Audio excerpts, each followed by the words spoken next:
Hi, everyone. Welcome to this week's First Church Hat on local music. I'm really excited that we have a great panelist here made up of local musicians, many whom work at UNT. And today we also have Dr. Brian Wright, who is with us, and he is going to moderate some discussion so we can check in and see how things have been going since the pandemic. And with that said, Brian, I'm going to toss this over to you to get this started. Okay, well, thanks everyone. Thanks everyone for being here. I know the webinar format is a little strange where you can see us, but we can't see you. But we can see that you're in attendance, and we're glad that you're here to join us for this chat. I want to start by having everyone kind of introduce themselves very briefly. So I'm Brian Wright. I'm in the music history division here at UNT. My research is on popular music studies. So I write about the history of the electric bass. If that's anything you're interested in, we can chat about this some other time probably. But I kind of want to just go around the panel and have everyone kind of give us just a brief, couple sentence bio of what you do and how you're connected to the sort of Denton local music scene, which is the focus for today. So I'll call you based on the list I have here, and we'll go it that way. So Nick, do you want to start? Oh, sure. Hey, so my name's Nick. I went to UNT a long time ago. I graduated in 1986. Traveled and played all over. I own a band called Fingerprints, and I manage a few other artists in the area. And I'm currently the music director for the Denton Black Film Festival, which has been around. This is our 7th year coming up. So yeah, I mean, I'm just glad you guys invited me, and happy to hear about music talk around Denton. Okay. Great. Thanks so much. Justin, you want to go next? Hello. I am the preservationist at UNT in the special collections department.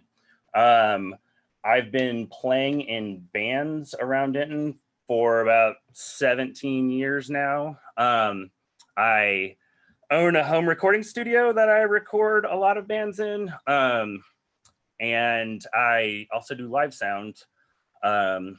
And I continue to do that. And I've worked with almost everyone in this chat directly at some point in time. So great.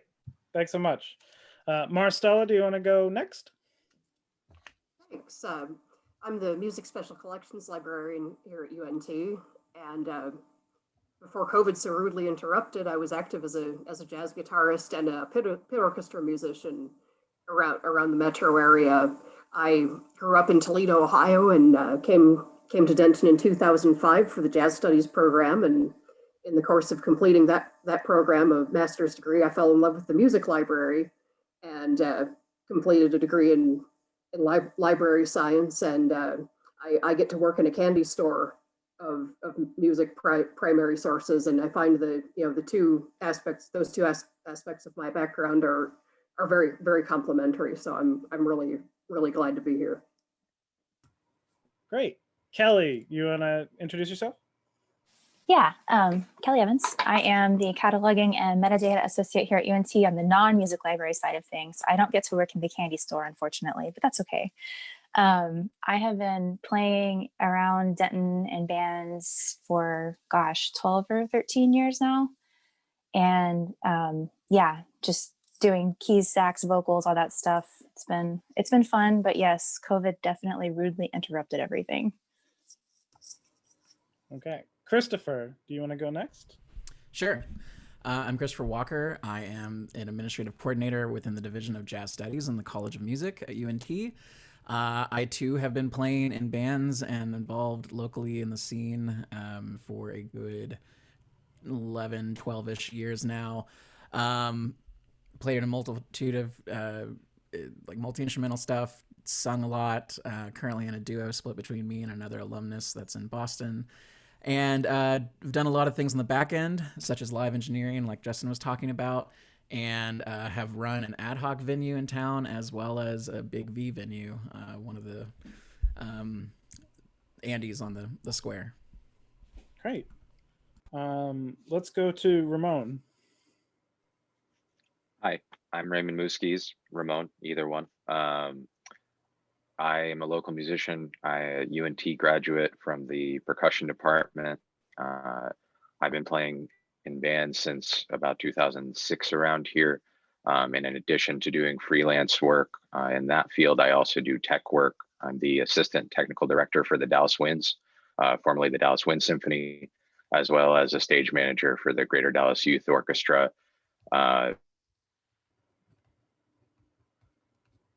Around. So in addition to being affected by not playing, I'm also being quite affected by not stage managing.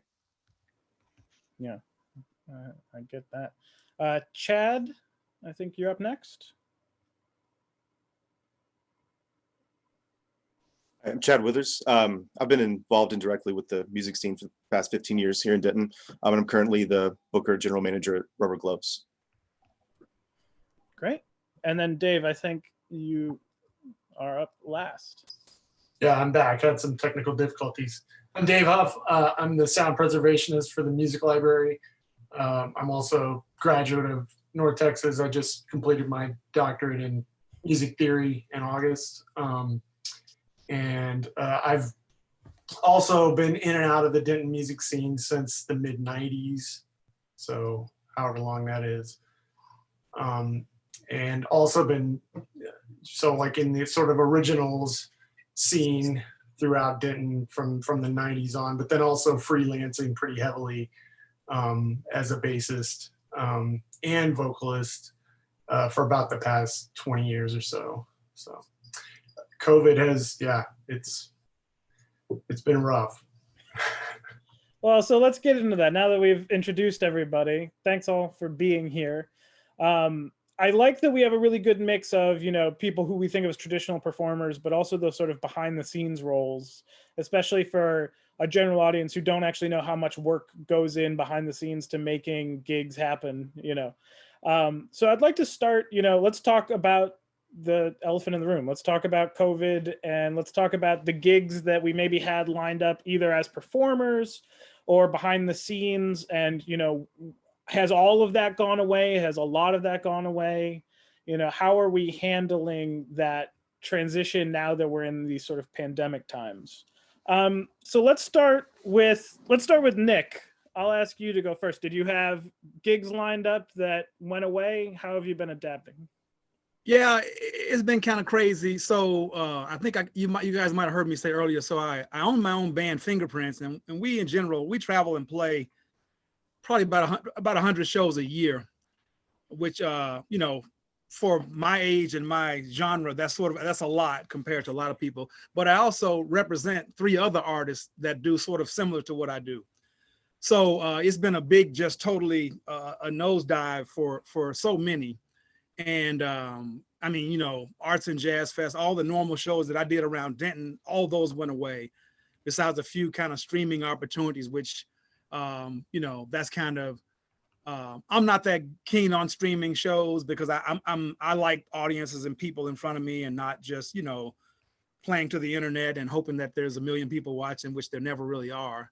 So yeah, it's been a crazy time, man, but it has kind of led me to work on things that, are not gig related to help other musicians per se.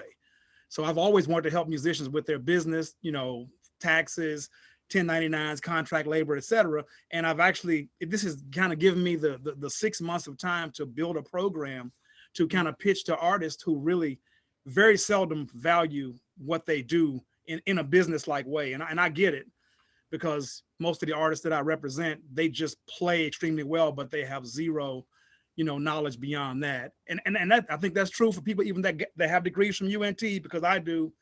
But 90% of the people that I hire, they look at me like, like an alien whenever I talk to them about their own business, not just, how well they play guitar or sax. So anyway, I could babble on and on, but I know we got a lot of panelists. So yeah, that's been my take here lately. So. No, and I mean, it's true too for the people who are performers, right? We don't all have our business in order, tax documents, publishing, right? All these other parts. There's so many components to the music business that we don't know. Not everybody knows everything, yeah. And this just exacerbated because people who really had no savings or anything, and they were just gigging and doing well, or so they thought, man, when the floor fell out, they were the worst ones. I mean, no matter what their talent was, there's just not enough whatever cash app streaming gigs from your bedroom that can pay your mortgage and keep you sustained. I mean, I've seen the best of musicians every 3 days they got Cash App up on their, Facebook Live and all that. But really, even from that aspect, I told them from the very onset, they're going to crack down on intellectual property with people just playing gigs, just Facebook Live and then trying to stream money, because ultimately the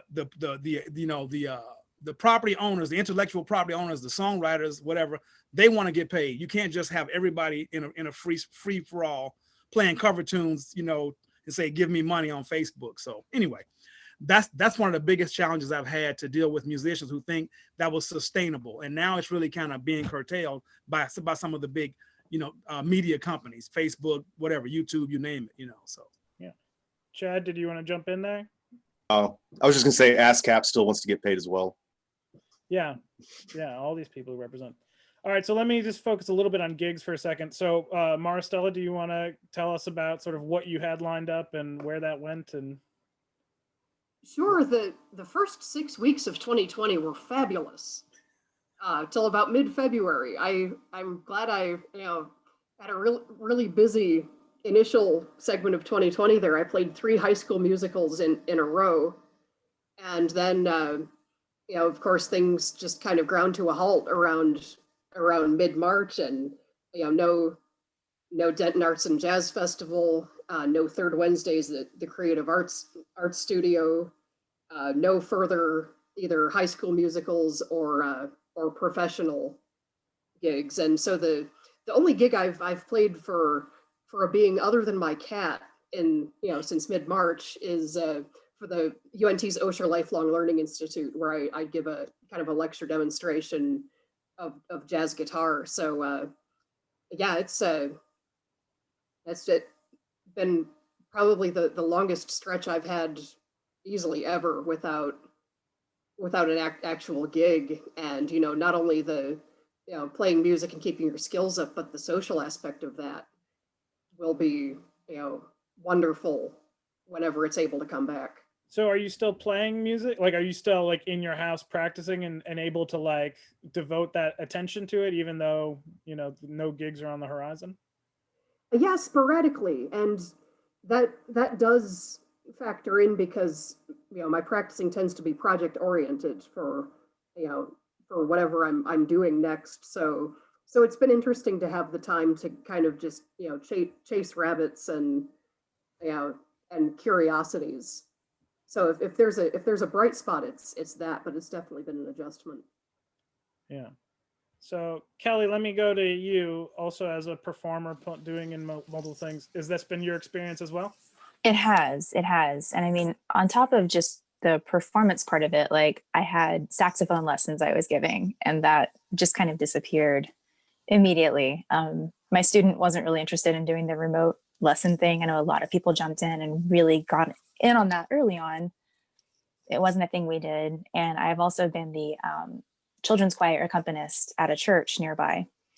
We were gearing up for a big Easter thing, and that just fell through. So that's been a big bummer. But I have, as far as just like my own groups that I just like to play in just because, I have performed once. It's been really weird.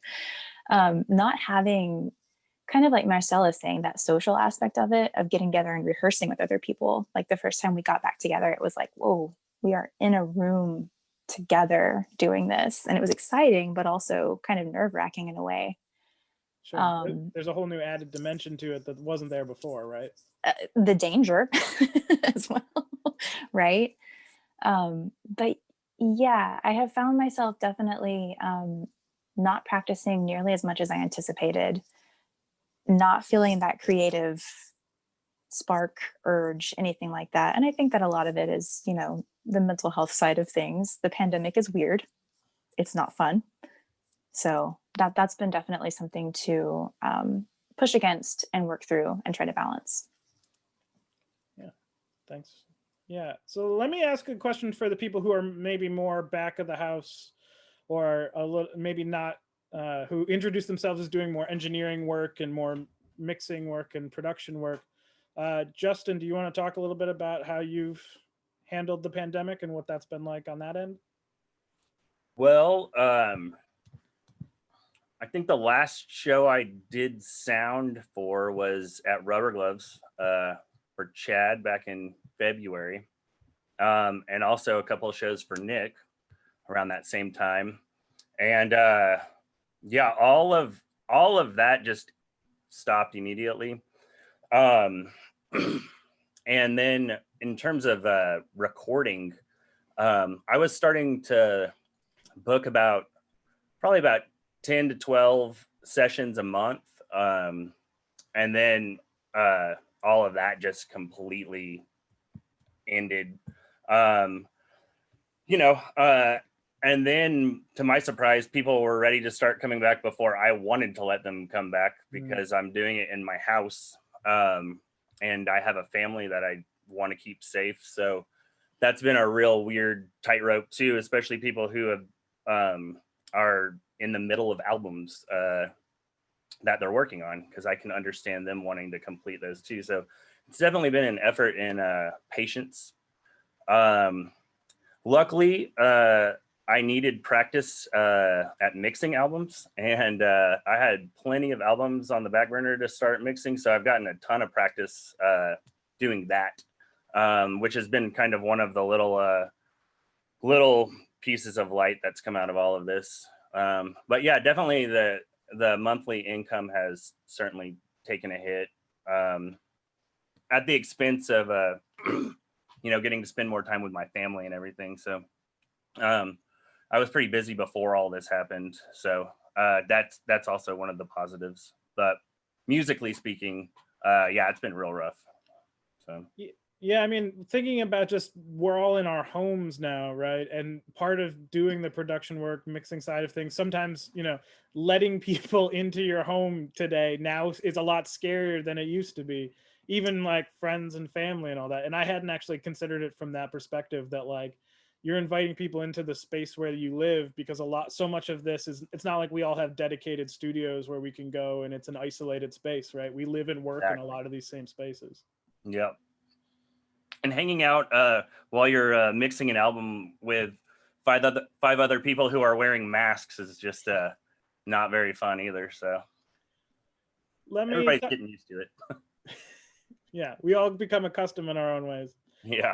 Let me ask Christopher, you said you were also doing kind of back end stuff in a similar way. What's your experience been like? Yeah, I was just thinking about the last week in March in which I had a gig at Andy's. We had Ken Stringfellow of the Posies and REM. And I could remember there was just this weird vibe in the air where everyone was just kind of like looking around like, this is probably going to be it for a while, because it was just the next 48 hours where everything was like shut down. And yeah, so I haven't been back at Andy's since. I immediately transitioned into trying to make sure that myself and my engineering crew were taken care of as far as unemployment went. I've always been a stickler that we be W-2 instead of 1099 employees in that sort of environments for this very reason. And that did work out for them.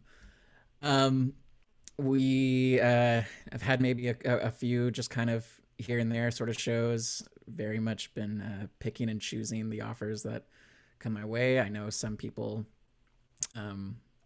some firms and some folks aren't taking things as seriously as others, and they might say that this is a safe gig, and you kind of look into it a little bit more and you're like, I'm not sure that's going to be a safe gig.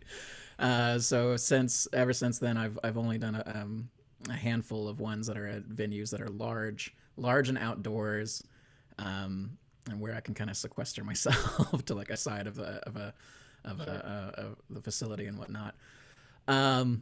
Otherwise, yeah, I mean, I lost the duo project I'm in. We lost a 2-week tour in the Northeast. We had a smattering of things that we were gearing up for and preparing for, but it's just kind of all out the window. And I pulled up some other things. This is gonna be like the first of many times I'm gonna plug NEVA, the National Independent Venue Association, and the Save Our Stages Act, which they're working through. It just actually passed. It was already been introduced in the Senate. It's just passed the House, and we're really, really looking forward to perhaps that coming into law as part of the next COVID relief packages through the U.S. Congress. But so can I ask a question? Yeah. So I'm always trying to make sure that like I don't know how many of our attendees are actually part of, local music making or know what Right, yeah, goes yeah, into yeah. this. But one of the questions that strikes me is like, if you had a regular job, right, and you booked a 2-week contract and they canceled the contract, they would be on the hook to pay you for that. And that is not how it works normally for us. So you mentioned that Right. you had like a 2-week tour lined up. Does that all go away? How did contracts work? Like, what was that process like?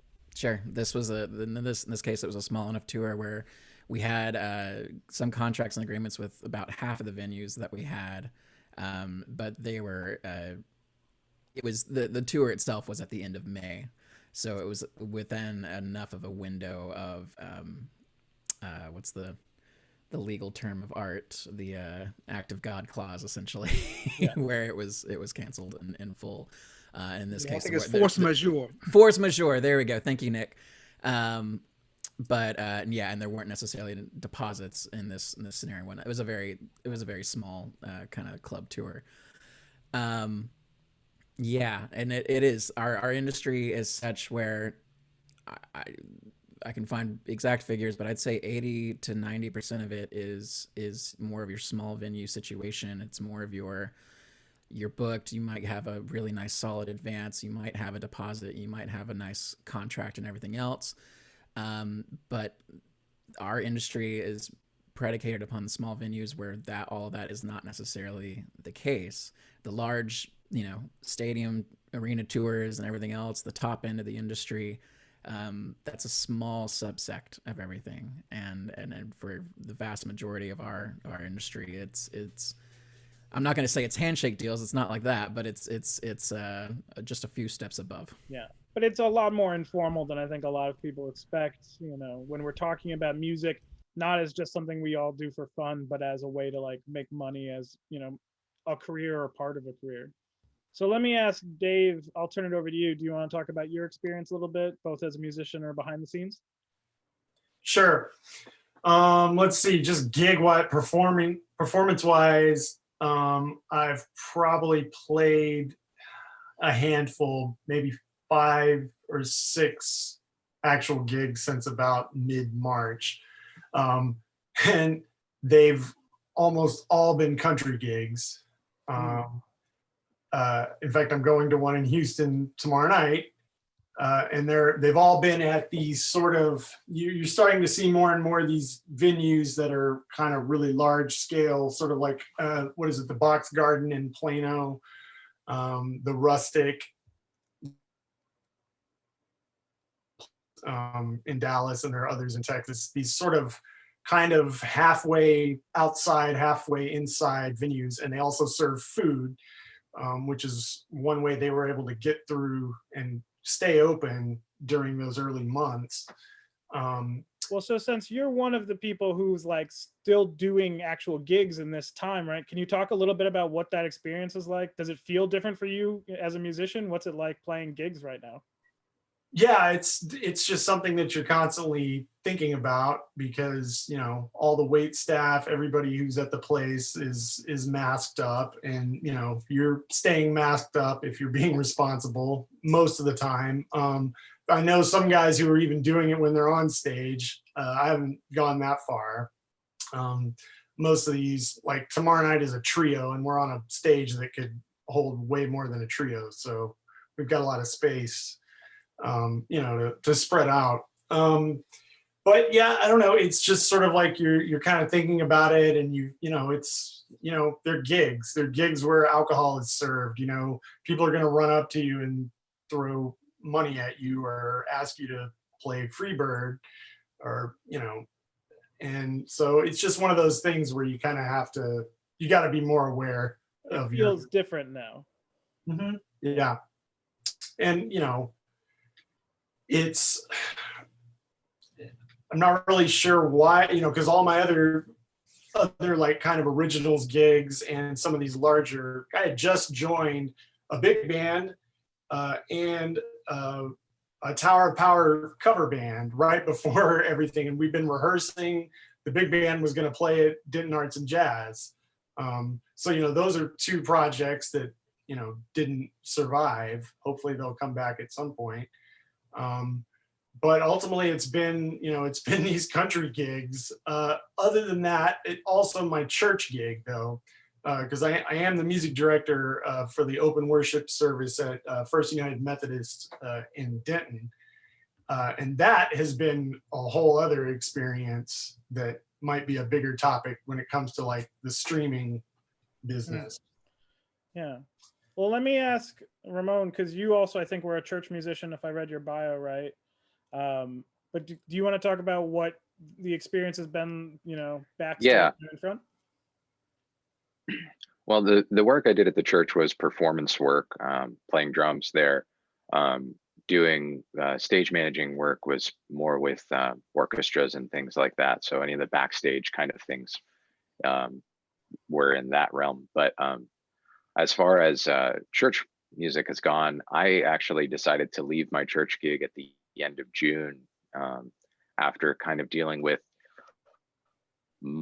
months of issues with the church that I was playing at, mainly just trying to get them to take this all seriously, to the point where, HR had sent out, contracts that we all had to sign that said we would be wearing masks, and then people wouldn't be wearing masks, and the musicians were uncomfortable, and it was all streaming, but it came down safe and didn't want to put my family at risk for me to go and play music. Past that, I haven't actually played live since the end of June, and I had a slew of things canceled. I had a band that was set to debut at the Thin Line Fest in Denton, as well as in South by Southwest, and that all got just nipped and put away pretty quickly. And then all of my tech work just is completely gone, because you're talking about audiences that are large in big venues, and lots of musicians, 40 plus musicians on a stage that less than 2 feet apart, and all of that has gone away. Yeah, and I think, a lot of what I'm hearing here is that we're all kind of making hard choices, right? That you have to balance your own health and safety, you have to balance, the income, you have to figure out what you're going to do. I think that's actually a good transition to talking to Chad, who runs Rubber Gloves, right? And is now, you guys have been doing streaming stuff, you've been doing some outdoor gigs, and I know that those are all considerations you're having to deal with. So I was wondering if you could talk a little bit about how you're trying to approach this from Rubber Gloves.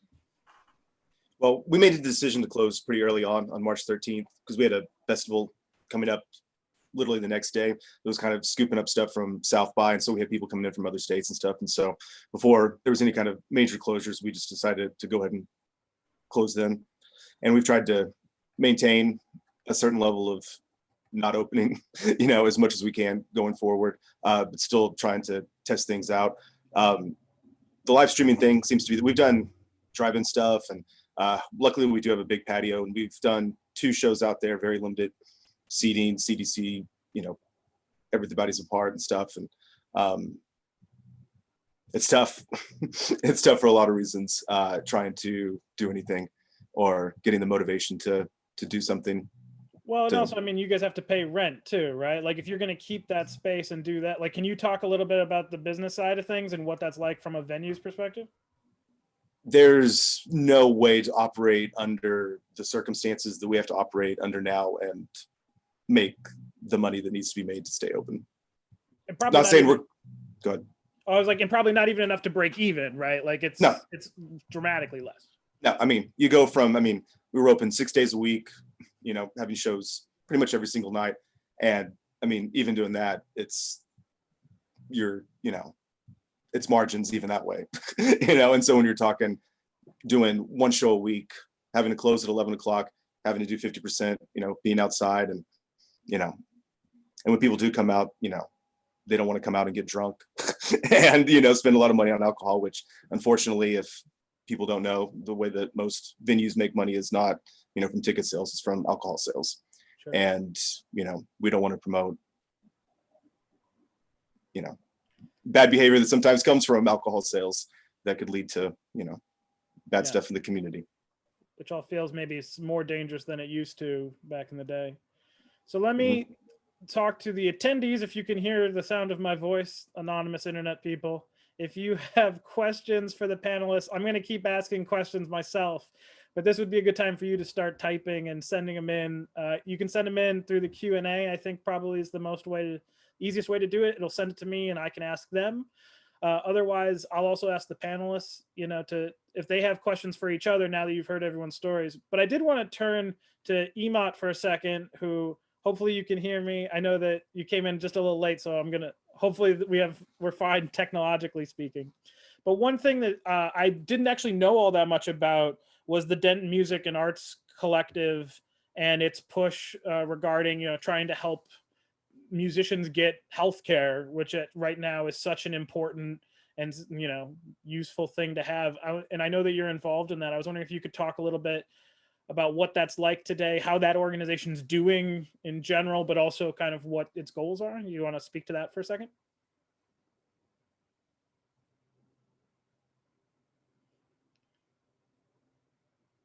Oh, we'll see if the unmuting thing works.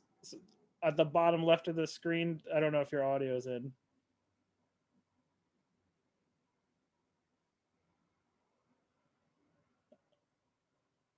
It's okay. We'll pause for technical difficulties. There it is. Yeah, that should work. Great. Oh, no, I don't think we can hear you. So if you have like a built-in mic, maybe you could switch the microphone if it's on a different mic or something. We could do it that way. While we're working on that, let me open it up to everyone. So you've kind of heard everyone's stories. There's a lot of interesting resonances here that I'm hearing, about the hard choices people are having to make, about the gigs that are being lost. Sometimes we often try and we're trying to force to look at the bright side of things of everything's terrible, the world's on fire, but we got some nice stuff. And I don't want to overemphasize, how great it is. A lot of times I heard in my own life of oh, one thing about the pandemic, we'll all get to write that album and we'll finally get to finish that track, or we'll get to focus on our creative side of things because we'll have so much more free time. And that certainly hasn't been my experience. But it does seem, oh, let me pause. Say words, Emot. Hi. Oh, that worked. I will pick that up in a second. Do you want to go back to my question about the DMAC? Sorry. I'm having a day. I was late because I was in a car accident this afternoon on the way home from work and just a little bit frazzled. My computer feels the same way. Okay, so DMAC, or Denton Music and Arts Collaborative. Yeah, our goal is supporting local artists and musicians. And we do that mainly by offering subsidies for health insurance. Just before the pandemic hit, we were starting out our new year with, I'd say, more than double the beneficiaries that we had last year, which we were all really excited about, and a little scared because it's like, wow, okay, now we got to figure out how we're gonna, we got to make sure we raise enough money to help out all these people and all these new people that we just took on with their health insurance. And yeah, then in March, when the pandemic hit and things started to shut down, it became pretty clear pretty quick that we were going to have trouble raising money to provide these subsidies for our beneficiaries, because a lot of the way that we raise money is by having events, live music events. I mean, we have individual and community support donations, but for example, one of our biggest fundraiser for the year is a weekend-long music festival that we do in partnership with Last Chance Records out of Arkansas. And we were not able to have that event. So we were sort of bracing ourselves for a big chunk of our funding that we were sort of counting on not happening. You know, and at the same time, we were all of the board members of DMAC are volunteers. We do it because we love music and art, and we love Denton, and you know, we just want to support the scene and our artists and musicians. You know, on the one hand, we're worrying about, you know, oh, how are we going to continue doing fundraising? And then on the other hand, we're all really worried about the people that we support, because basically everybody lost their job. Even people who, you know, maybe have a side gig, or, I mean, musicians couldn't play. You couldn't keep your shows, keep your tours. You know, we were of course all worried about our beneficiaries just on a personal level as well. We did some creative thinking and brainstorming to try and figure out ways that we could do fundraising that weren't at all of the live music venues that we were used to using because they were all shut down. We also just honestly did a lot of begging, just reaching out to whoever we could,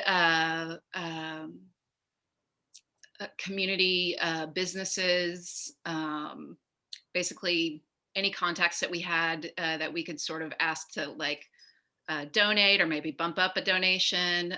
We reached out to all of our beneficiaries and asked them to do the same thing, kind of reach out like, hey, you guys know people we don't know. So, you know, maybe call your grandma in Minnesota or, you know, your rich uncle in California and see if they might be willing to make a recurring donation to DMAC. There was a lot of that in the spring. And then eventually, one of the biggest things that helped us sort of like sure ourselves financially was partnering with Armadillo Ale Works for their drive-in concerts. Let's see. I'm not sure how many there's been that have benefited DMAC, but quite a few of those funds have gone to benefit DMAC. That helped out a lot. We also, a lot of our beneficiaries wanted to help out and started, you know, having live streams or, you know, virtual concerts or even just like basically virtual busking, and you know, have shared proceeds with us, with DMAC. Dan Silverleaf is another venue that started doing regular live stream concerts and sharing proceeds with DMAC. So it's really just been kind of like a community effort, which it always is, but it's really been, yeah, a community effort and just sort of like reaching out to our beneficiaries and the venues and just seeing like, okay, what can we all do honestly to help each other get through this. Well, good. So on that note, Susanna Cleveland has dropped in the chat the link to donate to DMAC to all of our attendees. So I highly encourage you to, like, you know, if you have a few extra bucks to throw towards helping musicians get health insurance, there could be more noble, you know, this is the most noble cause there is, probably, especially helping local scene. And so I definitely encourage you guys to do that. And, you know, thanks for doing that work. And I know that it's hard to try and build that up and construct it. We have a little bit of time left, and I have a couple questions I wanted to get to just in general. One of the questions that, because this series is hosted by the UNT library, one of the questions that is asked is like, so what do you guys have suggestions for what the UNT College of Music or what the UNT libraries could be doing to help support the local music scene, or each of you individually even in this time? I'll open that up. We can do it by hand if you want to raise your hands, maybe, or Chad, you want to go first? Yeah. I mean, I would love to collaborate with the UNT College of Music, and that's something I think that's always been something that's not been a part of this community. Is there's always, for whatever reason, not been a bridge between the local music scenes and the university. I think that they can both support each other. Really, you know, they have a lot that they can offer each other. Yeah. Nick, you want to go next? Well, first, I thought I was the only person that felt like Chad because of my association with the Denton Black Film Festival, is that although I went to North Texas, people in Denton on the other side of Bell Avenue Graduated. have no idea what goes on at UNT. And when we have something at UNT, they don't even know where to park or what the Murchison is or anything. But even on a larger note, because I don't want to seem like I'm anti-UNT, but I find the College of Music, KNTU radio, and the community at large is just like total silos, you know. So I don't know why. I know CDs are kind of the out thing. I'm not trying to push that, but I think there should be a much bigger effort to get content from creators locally, of no matter where they're from, locally in Denton, UNT, students, whoever, just professionals who have music that should be archived and known about. And if it needs to be through a digital platform, that's fine. But I just see all these different, you know, I'm sorry, I lose my train of thought. You're seeing this disconnect between these different. Right. There's absolutely a disconnect. And, you know, because I mean, even like Denton radio is a cool thing, you know, Kuzu, all these different places, but nothing seems to be tied together. And other than getting on this, you know, this particular kind of call with different people that work in different areas, I mean, I can never seem to figure out, like, why don't people care about what's going on outside of, you know, their whatever, you know, geographic or academic, you know, part of music. So because it really is all one community. And you see that in Arts and Jazz Fest and other places, and even the Blues Fest, that, you know, people enjoy it all, but they just retreat after, you know, after that's done. Yeah. So I know Marcella at the end of this is going to talk about Limit and the specific stuff the UNT library is doing, but I want to keep this conversation going. I know that Ramon, you had your hand up, and then I'll have Chad, and I'll just get your quick takes on this. Yeah. To try and say it quickly, because I could talk about this particular thing for years. I think that the College of Music lacks some real world applications to what we actually do on a day-to-day basis. There's absolutely things that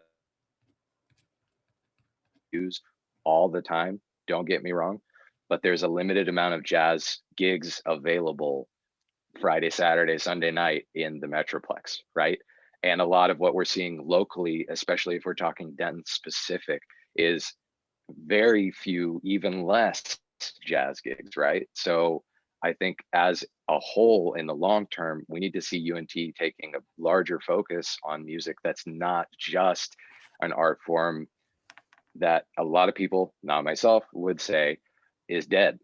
I mean, hot take, like, I don't mean to ruffle feathers, but the fact is that the people that are making substantial money and actually, you know, benefiting from unemployment are people that are actually playing pop gigs and rock gigs to larger audiences and things that, you know, playing a few times may not be rendering you to be able to benefit from. So I think long-term wise, it's a bigger picture than even that. Yeah, and I mean everyone's being affected. I think I think that the pop gigs are as gone as a lot of the jazz gigs, right? But I think you make an interesting point about Yeah, diversification. absolutely. Chad, I Yeah, for saw you sure. wanted to jump in. Did you want to say a second? Yeah, I was gonna say we have a really big problem in this town with brain drain, where we have this amazing school and all of these amazing performers that come out of the school and then they leave. And I don't think all of that can be put on UNT because I mean it's not their job to, you know, make this a music community or whatever. But I think the city is the one that really needs to be the one stepping up and helping to bridge those gaps and offering just exactly like jazz night platforms or platforms for, all of these musicians that come here to learn and study and then leave. What can we do to get them to stay here? Well, let me ask. So, someone like Dave, who is an alumnus, right, and is local, how does that jibe with your own experience? Well, I'm kind of one of the people who has stayed. I I did jazz studies during my BA, and then master's in music theory, and then finally the doctorate. But all along, and this has been like this my whole life, I've kind of gone two paths. I've gone the academic path, classical training, and the garage band path. Simultaneously, I've kind of always had my feet in both of those worlds, and then that's kind of become three-pronged also, because then you have to branch out into sound gigs and things like that. But in terms of getting people to stay, I think it really comes down to kind of trying to cultivate a creativity. People who are going to the jazz school. I mean, the way I see it, you go to jazz school, not necessarily just to play jazz. You go to jazz school so that if you can play jazz, you can play anything else, which means you can play the stuff that's actually going to make you money. That's kind of the way I've always approached it. But I do think there's a space for people who are in the jazz program or just in the music program in general and going through it, and a space for creativity and original work for them to do while they're here that could lead to people staying. Partnerships, collaborations begin, and then someone wants to stick around in. So. Yeah, I think that makes sense. Christopher, who is part of the UNT Jazz Studies thing here, so maybe you have a perspective you want to bring from that. Yeah. However, my degree is on the other side of the building from composition studies. Yeah, to what y'all are saying, I think I'll advocate for like a two-pronged thing that I think the UNT, the libraries, and the College of Music should be looking at when it comes to our local scene. I exactly agree that we need to have a better relationship with the existing forces that are here, and not remain in our sort of contained silos and perhaps our ivory tower, as it were. But more importantly, when those efforts are engaged within, they need to not necessarily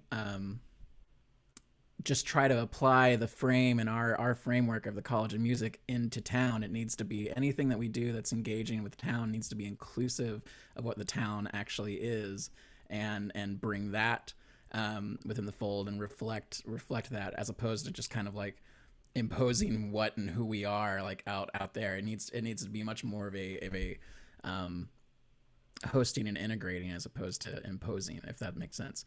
And so then when it comes shared collaboration as equals entering into a space, right, as opposed to like implying a power dynamic in some sort of way. And then when it comes to the libraries, I really would love the Limit program itself. I've contributed a lot of the things that I've collected over the years from festivals and everything else to the Limit's collection. But I would love to see different elements of the university start leveraging the Limit collection into actual studies of the scene around, maybe ethnographies, maybe different sort of things. There's I dropped in the chat there from ResearchGate a publication from the Brookings Institution between the urbanist philosopher Richard Florida and alum of UNT Michael Seaman. It's called Lost Art, Measuring COVID-19's Devastating Impact on America's Creative Economy. That sort of research and a special attention will breed some of that collaboration that I think is really needed. between the different elements within town. Yeah, I mean, I think that's great, and it's fun that we're building eventually to Marstella's big reveal with the Limit Archive in a couple minutes here. Kelly, I saw you kind of nodding along over a couple of the different pieces of it. I didn't know if you wanted to tell us what your perspective was on all of this. Well, one thing that's come to mind, and I think that Chad and Christopher can probably chime in on this, is, you know, Denton over the past few years has seen a lot of venues drop away. And so we don't always have the spaces for this collaboration and community building to happen. And so I totally agree that we need to build these bridges, and we need to do so in a way that isn't creating a power dynamic where we have the real legit musicians from UNT coming in and, you know, walking all over the illegitimate, as it were, local musicians, because that's not the case. There's a lot of cross-pollination that happens between us, and a lot of us wear different hats, right? So I don't know if any of y'all have anything to say about the venue part of it, or, you know, like, where would this kind of collaboration even sprout, grow, what have you? If I could, I know you didn't mention me, Kelly, but I mean, it's interesting to see that that there are so many local musicians that are not UNT grads, or are not necessarily College of Music grads, that have never performed at UNT. So to see the university take that in some ways would be super helpful, if anything, for the fact that it would be really nice to see a university put forth the type of safety requirements that are so difficult for local businesses to put into place, because it's such an incredibly, disrespect to Chad or anybody else in town who is trying to deal with that, because I just know how incredibly difficult that is. But to have you know, the bureaucracy of a university already in place to be able to have those safety regulations already there would be super helpful. And to see you know, some of the shows that we maybe would see at a house venue at the recital hall at the College of Music would be really exciting and really different, and could definitely bring together viewership from, you know, the people that bought a pack of 12 Star or Lone Star on their way there to the house venue, versus like the people who are paying thousands of dollars to go to the school every year to get a jazz degree or orchestral degree or whatever it may be. So it looks like, yeah, Christopher, go ahead. So I agree. We are battling against you know, the College of Music produces in a normal year 1,100 concerts across a calendar year, which is a lot. And when you get into the heavy seasons in April and November, that's upwards of 20 a day.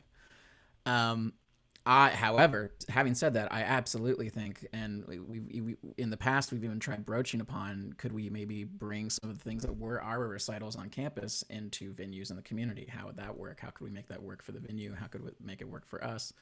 I would be thrilled to have things from the community on campus, and even leveraging into spaces that maybe are underutilized, such as the main auditorium under its proposed rehab, where who remembers, oh, of course I'm going to forget, the Wilco played the main auditorium like, you know, forever and a day ago, or into the Syndicate and the Union, or within the recital hall, within the Vortman Hall. We would have to seriously, you know, consider the sort of staffing and personnel implications of that. We, you know, the College of Music is incredible, but if people were to know how, like, we run on the goodwill and the incredible talent of very few people when it comes to the production side of things, and it would be great to have the opportunity to increase that in some way. The current budget cycles are going to be circumspect in that regard, but that would be immensely incredible for in that realm. Before I show off, no, if I think of something, I'll come back. So with that, I know we're pretty close to out of time. I want to do two things before we go. One is I want to give you each an opportunity to quickly plug something. Right? So if nothing else, I at least have some eyeballs on your work and where they can go to support you. So if you have something you want us to support, throw it in the chat to all the attendees, you know, and I want to kind of just go around and just, if you have something that you want to plug, this is the time to do it. And then we'll turn it over to Marstella to talk to us about the Limit Archive. Okay, so let me go. I'll go in the order that you're in my screen. So Chad, do you want to plug some things? Yeah. Well, first off, everybody just go and buy your favorite band that you would have gone to see live. Go on their Bandcamp and buy their music, since you can't go see them live. But we're hosting Rubber Gloves Potpourri Festival live stream that happens the second and third, or two different Fridays in the month. And the next one's coming up this Friday. We've got 5 different local bands. It's all outside, all socially distanced, free to watch. You can go on our YouTube channel and check it out. Great. Kelly, you are the next person on my... Sweet. I would like to plug an album that dropped during the pandemic that I participated on, that Justin and Dave actually recorded, and Dave is on it. So this is all overlapping, but it's Holly and the Mystery Lights. You can find the album on Bandcamp. Definitely check it out. And Chad was involved in recording a music video for it. So there's more. And you can find that music video on YouTube. But Holly and the Mystery Lights. Great. Throw that in the chat too, so we can see it. I'll take that. So again, I mean, these calls for collaboration, you can see even here, like, I've never met any of you, and it's great to finally, well, I've met a few of you, I guess I should say. But in these ways, like, it's so great that you all have these different connections and are collaborating, finding those ways to make those collaborations work. So Maristella, do you want to tell us about you have to know UNT library stuff, just music stuff? Sure. I mean, I'm absolutely looking forward when things get normal enough to resuming, playing shows, for instance, at the campus theater, playing on, as we used to, on third Wednesdays at a creative art studio, and just to get back to these venues that are such an important part of the physical spaces that make up the Denton scene. And Sweetwater, which for quite a while now has been a fixture as a venue. So really looking forward to getting back to those places. And I kind of freelance. I play in a lot of different places, but yeah, it's really the venues that make it go, and hope they can come out of this all right. Great. All right. Ramon, do you want to talk about what you got going on? Yeah, I've been lucky enough to work on at least one, working with my sister Renee, who's also a UNT alumnus. So if you can take the time to write down my very complicated last name, the first name is Renee, R-E-N-E-E, Mooskies. And that's not out, but it will be. And she's about to put out a couple of songs that I helped produce to a degree. And then other than that, check out some local bands that I hopefully will be playing with, but didn't record with, but also have a bunch of really great local musicians on them.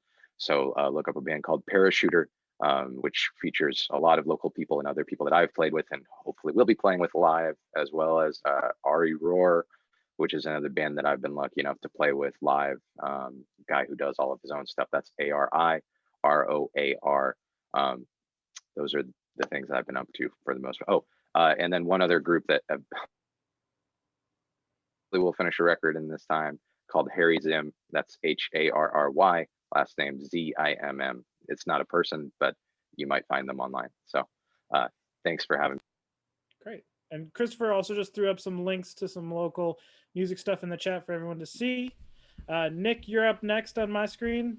What do you got going on? Well, I'll give you 2 quick things. One is I recently purchased a new building in Denton for my office space up close to TWU. And we are going to be, it's actually a house that used to be a place called the Denton Depot. So I've started a nonprofit called Artist Fundamentals, with the emphasis on art, fun, and mental. And we're going to be training young people who have some music skills about how to basically treat their art and their craft like a business. And we're also going to offer the same services to adult musicians who were wrecked by this pandemic that need to learn these skills also, in addition to running kind of my I'm in my studio now in Corinth, but this will all be in Denton, hopefully in about another 60 days. But we're closing on the building tomorrow. And then lastly, I'm music director for the Denton Black Film Festival. Be sure and look at dentonbff.com. It's gonna be mostly virtual this year, but we do have an original music video contest that people submitted, and the people who attend the festival virtually will vote and, you know, give prizes away for that. So just don't forget about dentonbff.com. We've grown from 500 people to almost 10,000 in 7 years. So if you don't know anything about it, please just look up the social media and the website, because there's no way you guys should be not aware of what a great festival we put on for the last 6 years. Yeah, and the Denton Black Film Festival isn't just film. There's music going on. And even the films, there's often, you know, there's great documentaries. Last year I saw about music going on. And so it's a really great thing we got going on in the city. So thanks, Right. Nick, for that. Yeah. Justin, you want to tell us what you have going on? I don't really have anything to plug necessarily, but I think one thing that I would just like to say, it's what this conversation has kind of reminded me of, is how good we all have it in this little community, and how easy it is to lose sight of how good we have it, and to kind of forget how much we should appreciate it. So every single person here works their butt off. So as an individual, I would just like to encourage people to try to support the arts in this community as much as they can. You know, a lot of people can't do it monetarily, but just find a way to do it right now. And yeah, just don't forget how good we have it, and how good hopefully we'll be able to have it again. Yeah, I mean, just the fact that none of us have COVID in the room, right? Like, that is just something itself to be really thankful for in these times. And we shouldn't look past that, you know. I know that, and also some of us who are, you know, like, so I'm a professor, right? I don't make my living off of playing music anymore. And some of us who have other gigs, some of us who work for the UNT library, you know, a lot of us are lucky in different ways, and we shouldn't lose sight of that too. So I did want this panel to kind of talk about, sort of pull back the curtain on the realities of what this is like. But Justin's right to also acknowledge, you know, that we are in some ways, at least some of us are in better shape, you know, than a lot of other people, especially, you know, that surround us in the state of Texas currently, right? Christopher, you're up next. What do you want to plug? Of all the links, the multitude of links that I'm dropping, the two things I guess I want to make sure I throw up there are, I guess, three things. NEVA, saveourstages.com. See how you can get involved, maybe support financially, contact your elected representatives of really trying to include our industry in the aid packages that are happening federally and nationally. I know. And the Duo project I mentioned, Other People's Energy, we're releasing a number of our arrangements and covers of everything from Arvo Pärt, Gabrielle Fauré, and Grizzly Bear through the end of this year. And then we have another album coming out early on in the winter of next year. And Tona Tapakalia, Kuzu, local radio.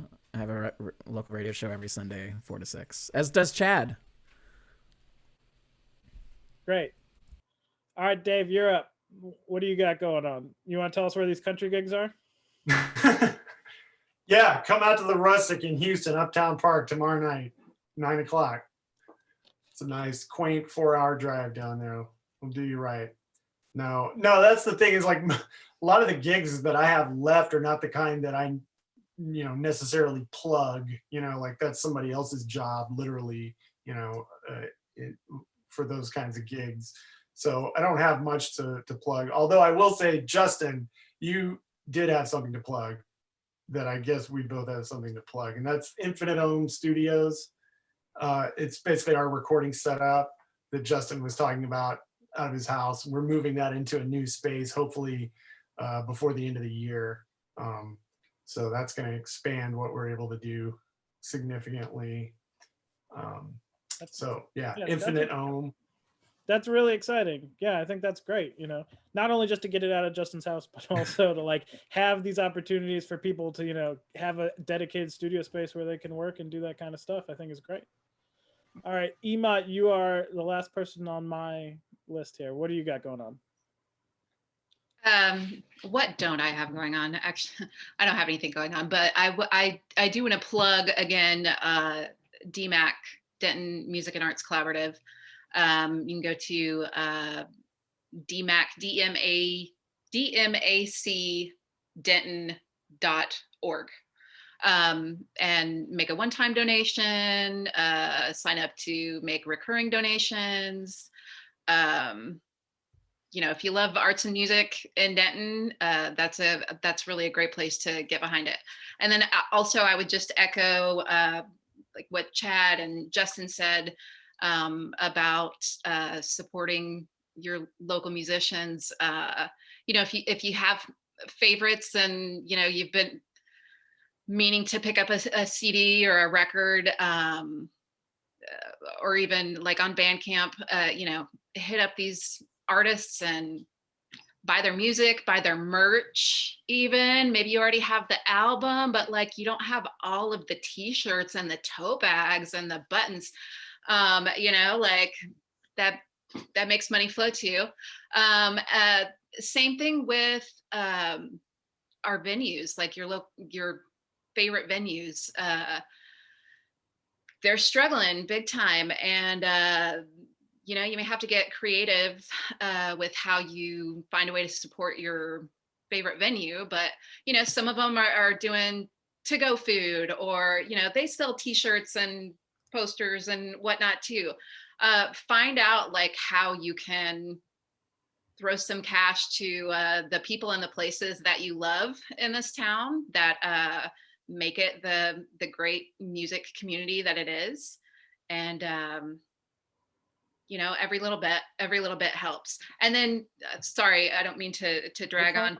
The other way I would encourage everybody to continue to support local music and local musicians is if you know any of them personally, reach out and just ask how they're doing. Check on your friends and acquaintances, see how they're doing emotionally, mentally, financially. Like, hey, what if I ordered a pizza and had it sent over to your house? You know, anything really. It's such a weird and dark time for everybody. I think, you know, even just reaching out to check on somebody means a lot. Yeah, I mean, this is a time for small acts of kindness if there ever was one, right?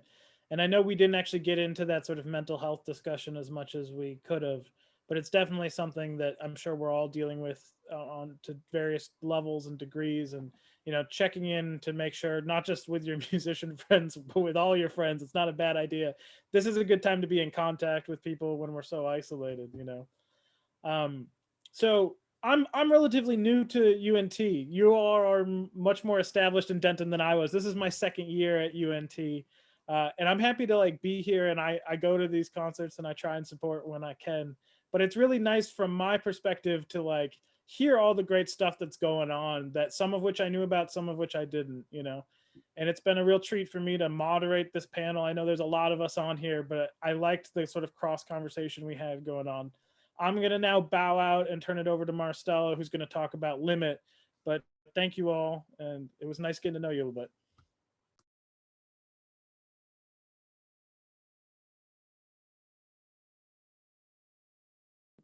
Okay, let's see. Job number one is unmuting myself, and now I'll share a few PowerPoint slides because it's easier than you know, flipping around between browser tabs. So it's nice that, you know, this has come up a few times in the chat because there really is a need for it as we're seeing. And so this project Limit has been going on since 2017. And so before that, we had what we call the Singing Eagles collection, where we did make a concerted effort to collect recordings from, you know, big stars, people like Meatloaf, Don Henley, Roy Orbison, Pat Boone, going way back in the years to people who have attended UNT and then hit it big. But we realized we were, especially as participants in the local scene, we realized that we were missing a lot of the day-to-day context and continuity that really makes up the Denton scene. Since we've been making that effort to make that multifaceted push to collect, preserve, provide access, hold events, and also where we need to do our own research to add context and to start to build a history of the local scene. And you can see here on the right, this was one of our projects, was this this mapping of past and present venues in Denton. So you can see Captain Nemo's down there on Eagle Drive, and other plots on the map of venues that have come and gone. And so this is an ongoing initiative. And what I really want to emphasize is that there's always been a tension in the School of Music and then the College of Music about what merits inclusion. And 70 years ago, the Jazz Studies program was weathering that tension about whether you're part of the club of so-called legitimate music. So Limit collects all genres, all formats, all time periods. So if you have something from 1857, let us know. But everything in between.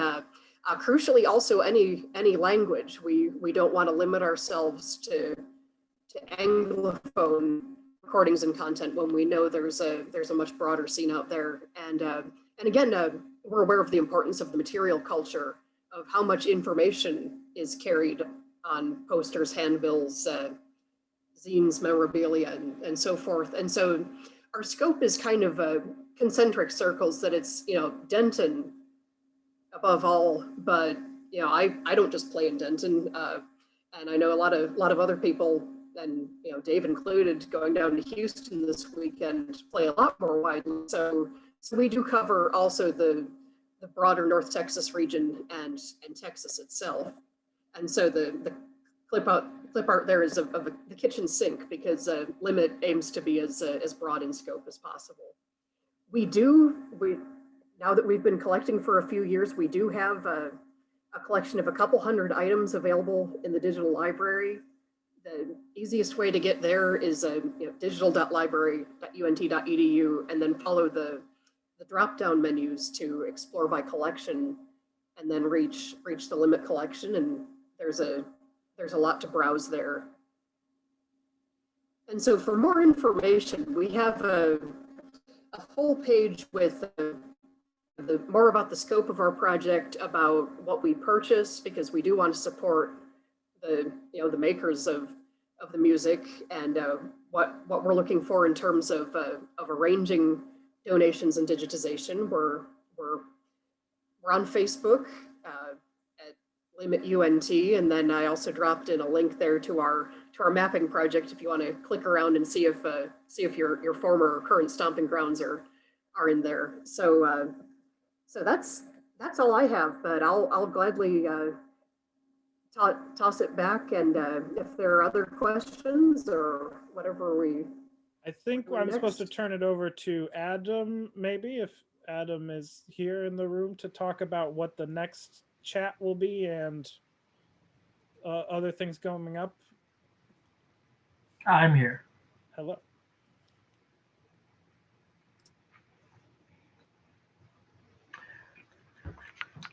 Hi, everyone. I am a frequent host of these first chair chats. Technical difficulties prohibited me from entering earlier on, but I do want to say that we have our next first chair chat, and the last one for this semester, coming up on December 3rd. That's going to feature talks about Ludwig van Beethoven, whose 250th anniversary is in 2020. We are also featuring a symposium via Zoom on Willis Conover, and that's going to be hosted by Marcella, who you just heard and saw talking. And Willis Conover we have a large collection of his materials here at the UNT Music Library, and he was a pivotal figure in bringing jazz behind the Iron Curtain and just was very famous in the world of music and popular music in general. People are going to talk about him and how influential and great he was. So please attend those. We're going to have this First Chair Chat posted, as well as we've got videos of our other First Chair Chats posted as well, so you can check those out. Thank you to Brian Wright for hosting this First Chair Chat. Thank you to all of our panelists for a wonderful discussion. Please don't forget to support your local musicians. You are the backbone of our local cultural community, and you are what make Denton what it is. So thank you for helping keep us alive and vibrant.